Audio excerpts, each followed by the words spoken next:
The New York Giants open up a 2-day mandatory minicamp this week. What will we be watching? What are the expectations? What questions do we have ahead of the minicamp? I'm going to cover all that on today's Locked On Giants podcast. You are Locked On Giants, your daily New York Giants podcast. Part of the Locked On Podcast Network, your team every day.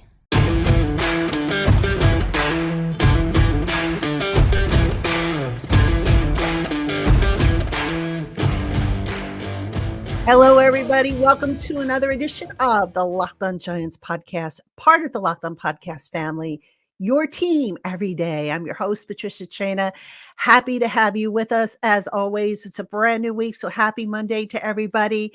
New York Giants hit the field this week for their mandatory mini camp. It's the close of the spring football period, which means we are getting so close to training camp. And I don't know about you, but I am really excited to get to training camp this year, even though it means that I'm going to have to rush through the 6 weeks of downtime, which I'm kind of looking forward to. But nonetheless, big things happening for the New York Giants this season. If everything falls into place, and I can't wait to discuss it and bring it all to you guys and gals. So thank you so much for tuning in, making us your first listen of the day, or watching on YouTube, your first watch of today. And this episode of the Locked On Giants podcast is brought to you by FanDuel Sportsbook, official sportsbook of the NFL. Make every moment more. Visit FanDuel.com/LockedOn today to get started. And speaking of getting started, I've got 7 things I wrote down that I want to cover on today's podcast. So let's get started, right? Okay. All right. So some of these things are a mixture of questions. Some of them are a mixture of things that I'll be watching. So I want to start off with something that I really, if I was making this list up last week at this time, I probably wouldn't have had this on my list, but only because defensive coordinator Wink Martindale mentioned this, it kind of raised my antenna a little bit as an item to keep an eye on. And it was in response to a question that I had actually asked Wink last week when the coordinators met the media, and that was about the edge rushers, the linebackers, and all that. And Wink Martindale volunteered that Micah McFadden was amongst the linebackers who had improved most this, or one of the linebackers who had improved the most this spring. So that caught my attention because Micah McFadden last year was thrown into the deep end of the pool as a rookie when the inside linebackers were struggling and really didn't hold up as well to the naked eye. And then I did a little digging here. And these numbers are according to Wink's favorite analytics website, Pro Football Focus. And Micah McFadden actually wasn't as bad as maybe he might have looked at times last year. He had a 6.7% run stop rate, 1 forced fumble, and his average depth of tackle last year was 3.0 yards. That was the best amongst the Giants' inside linebackers last year. So for Wink to say that Micah McFadden has improved, that's caught my attention because, look, we all know the inside linebackers last year weren't very, consistent. And, they signed Bobby Okereke, who's going to be an every down backer for them, may even get the green dot for all we know. But Micah McFadden, what was interesting about that is they're still looking for that number 2 guy for the base defense when they run 2 inside linebackers. And, the assumption was, you can't rule out Darian Beavers because Darian Beavers, he was a rookie last year who was looking pretty good. And, until that injury, that torn ACL wrecked him. So now all of a sudden you have, more competition, I think, based on what Martindale said for that second inside linebacker group. And what I'm going to be looking at in particular from that inside linebacker group, not just from Micah McFadden per se, but how they function. All right. So last year they weren't filling run gaps, which is why one of the reasons why the run defense was so lousy last year. Their recognition in pass coverage wasn't very good. So item number 1 on my list is how much has the recognition improved in terms of both blowing up the run and in coverage. And I think that's an important aspect because it was a big problem for the Giants last year. And look, I should also mention before I go much further, the mandatory minicamp is not going to be done in pads. There's going to be no contact. So you're not going to see guys bursting into the backfield and blowing guys up. But I do anticipate this mandatory minicamp is going to be run at a much quicker pace than the OTAs that we have seen, where that was basically run at a walkthrough pace. So I just wanted to put that out there because before anybody gets too excited, least of all me, about what we might see and what we might not see. Okay, so speaking of linebackers, the edge group, I keep wondering if the Giants need more on the edge. When I raised that question to Wink Martindale last week, he basically again scoffed at Pro Football Focus's, numbers and how they measure the pass rush. And he says, look, that's not how I measure it. And I covered that in an article that I posted, I think, on last Friday's show about over on Giants Country on how Wink looks at the pass rush. But here's the question that I think also needs to be asked. Do they have a game wrecker at outside linebacker? Now, again, I went back to PFF. Sorry, Wink. I had to do it. Do they have a game wrecker? What is a game wrecker? A guy who can obviously wreck the game, a guy who you have to double up, triple up, maybe scheme against if you're an offensive coordinator. So I went and I looked that up.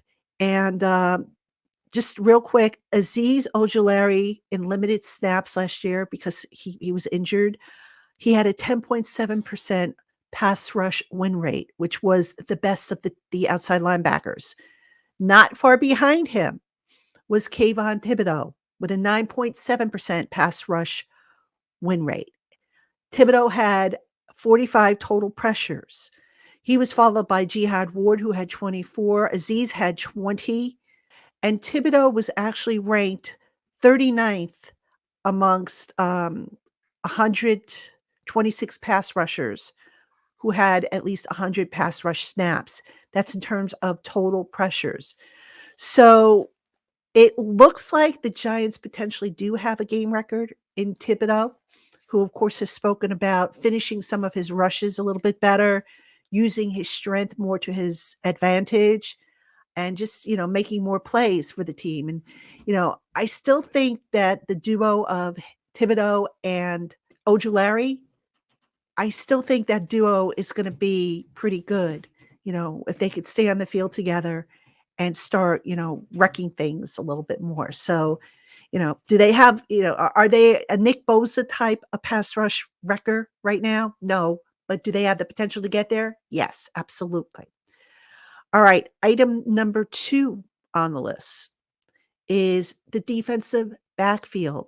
How is that going to shake out? We might not get the answer, quite honestly, until training camp on that. And the reason for that is that safety, Xavier McKinney is obviously going to be one of the starting safeties, but who amongst the other guys is going to be playing next to him? Now, Jason Pinnock, Dane Belton have been limited this spring because they're recovering from some sort of offseason procedure. So we haven't seen a whole lot of them. Bobby McCain has been in there. Trenton Thompson has been in there. But who's going to be the guy?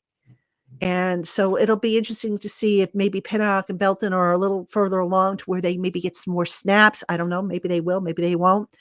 So we'll have to see how that plays out because that's going to be important, especially if Wink wants to play more safeties, or is he going to play more linebackers? That's the other option too, now that he actually has some linebackers.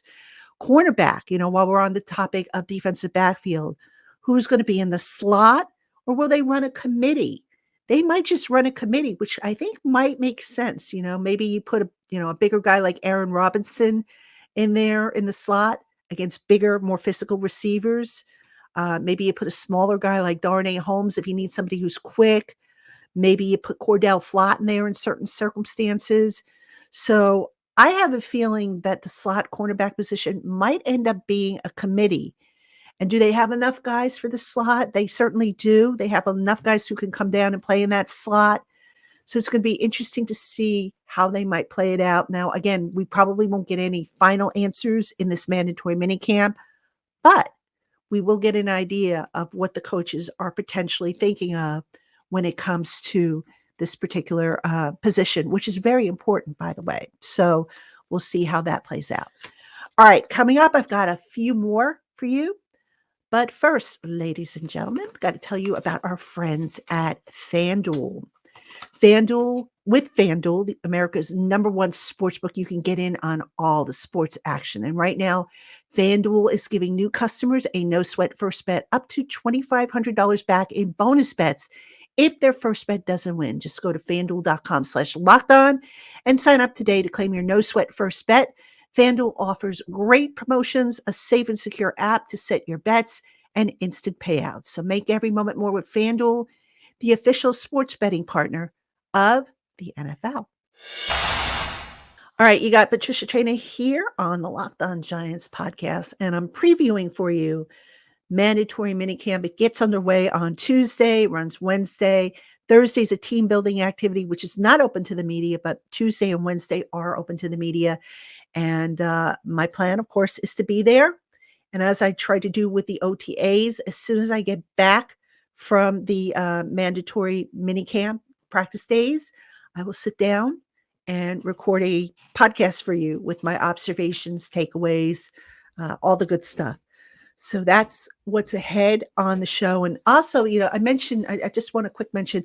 I was supposed to have Ed Valentine on the show today, actually, and Ed had a change in schedule. So hopefully I'll get him later in the week, if not in the weeks to come.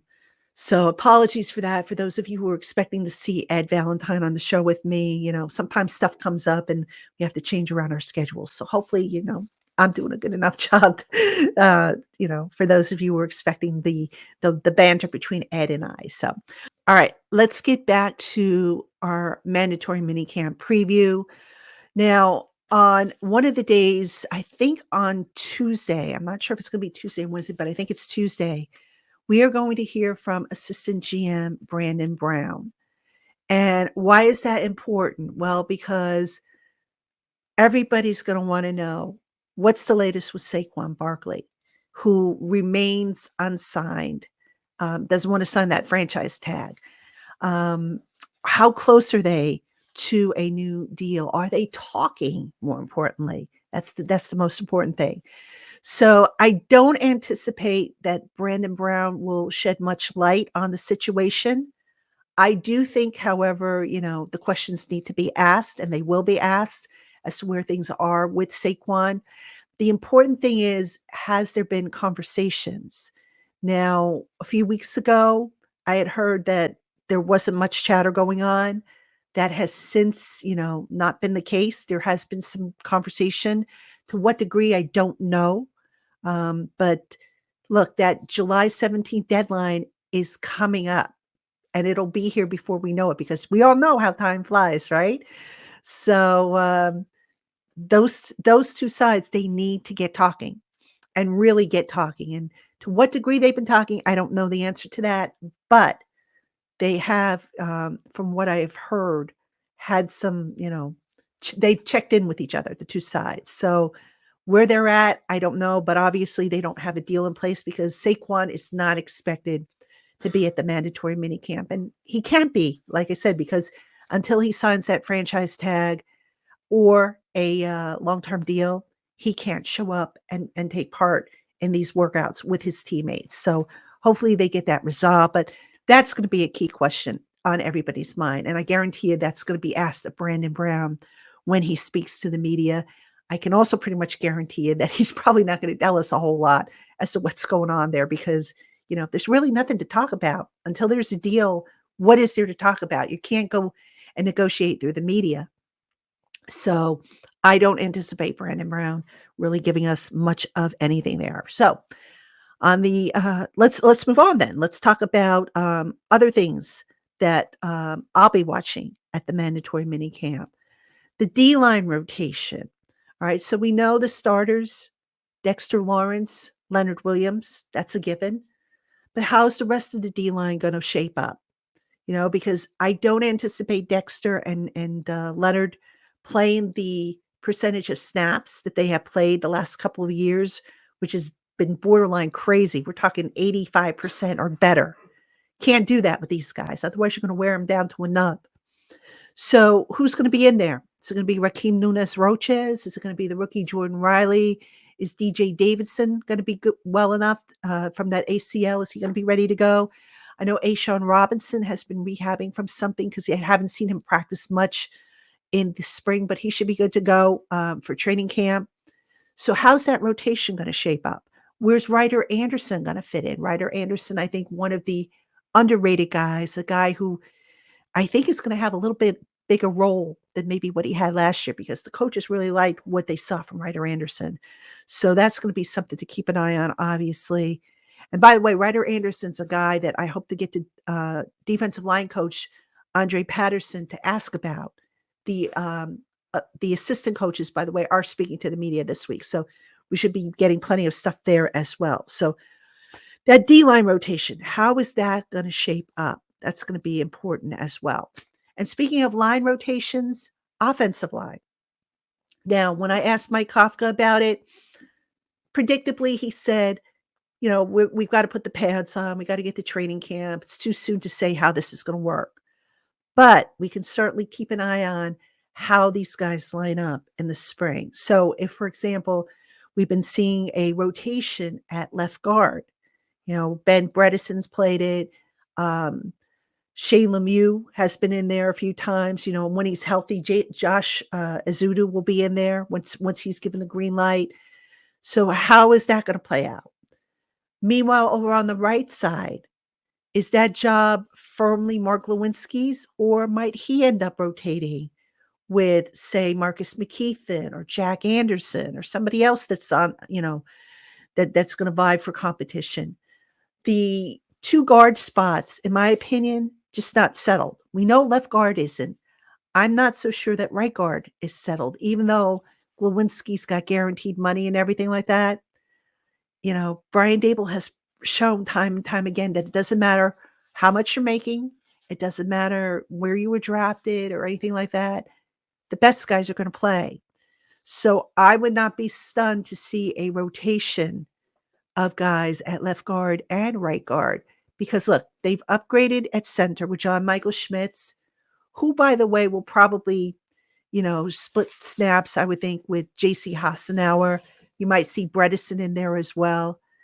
But that job is probably Schmitz's to lose. The guards, that's a toss-up right now. I'm not convinced that those positions are set. They probably will not be set until the pads go on because that's when you can really tell who you're separate the cream from the rest of the cream rises to the top, as they say. So we'll have to see how that plays out, obviously. All right, coming up, I've got a couple more things that I'll be looking for in the mandatory minicamp. So don't go anywhere. All right, Giant fans, welcome back to the Locked On Giants podcast. I'm your host, Patricia Traina. Mandatory minicamp this week. Going to be a busy, busy week, as always. Well, when is it never a busy week? I mean, busy is good, right? But in terms of football stuff, lots and lots to come still in the land of the Giants. So I'm going to bring you everything I possibly can. Hope you will tune in. Oh, and by the way, I am hoping this week to do the live show with Tana and Dog. It's been a while, so hopefully we'll be able to get that on the calendar this week. Coach Gene Clemens will be on with me towards the end of the week.